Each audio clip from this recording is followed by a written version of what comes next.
She spent her whole life trying to pay him back, but what she did after her death will leave you in tears. Please hit the like button and subscribe to the channel. It helps us grow. Thank you. Caro always found comfort in the quiet corners of the school library, a peaceful escape from the chaos she called home. Born into poverty with a mother working 2 jobs and a father lost in gambling, Caro carried responsibilities far beyond her age, but her greatest strength came from her love for her younger siblings. Their smiles gave her purpose. They were the only reason she ever returned home. Books gave her solace, until one day, someone else did too. Lucas.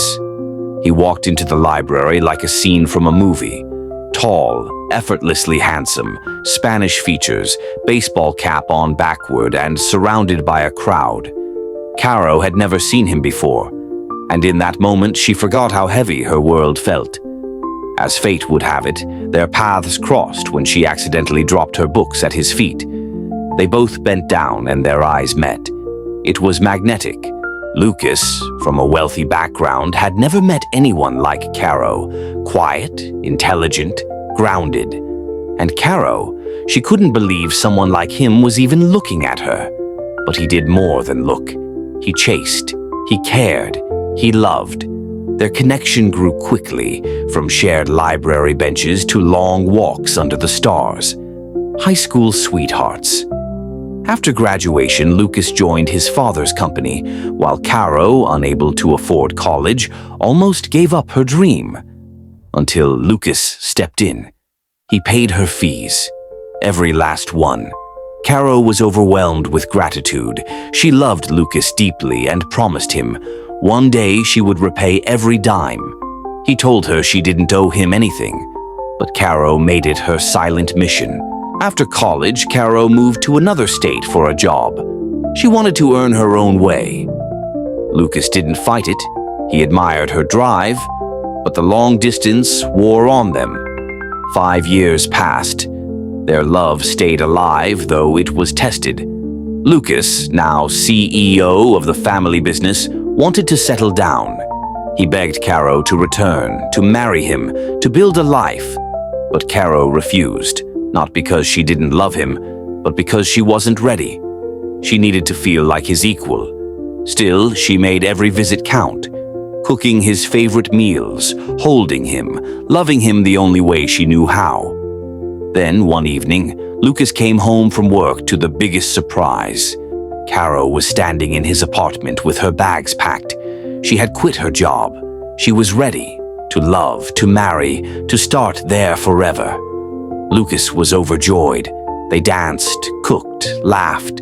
But Caro was hiding something. The headaches, the vision loss, the fatigue.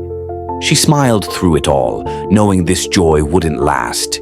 Then one day, while making lasagna, Lucas's favorite, she fainted. Lucas caught her mid-collapse, his hands shaking as he rushed her to the hospital. What the doctor said shattered his world. Terminal brain cancer. 1 month to live. He couldn't breathe, couldn't speak, couldn't think. Why didn't she tell him? When Caro woke, she saw it in his eyes. He knew. Through her tears, she told him, "I couldn't bear to burden you again. Not after all you've done for me." Lucas wept. "You keeping this from me, that's the only thing I can't forgive." He walked out. Caro lay in her hospital bed, sobbing into her pillow. She had only wanted to protect him. All she ever wanted was to repay him, not leave him with pain. 3 days later, he returned, with flowers, with her favorite dessert, and a promise. "I'm going to spend every last moment with you. You're the only home I've ever known." And he did. They watched sunsets together. Old movies, shared ice cream. He carried her to the beach one last time. He held her hand through the worst of her pain, and on her final night she whispered, "Promise me, you'll find someone who'll love you like I did, and take care of you like I would have." Lucas held her close as her heart slowed. And then, it stopped. She was gone.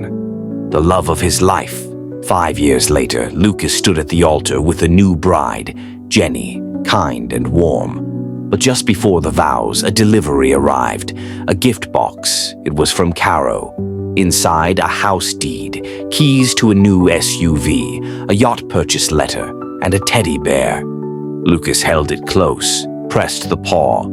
Caro's voice came through, "I'm glad to know that you are happy. Now I can rest." Caro had sold her organs to repay him in full. That was the kind of love that never dies. Drop your thoughts in the comment section.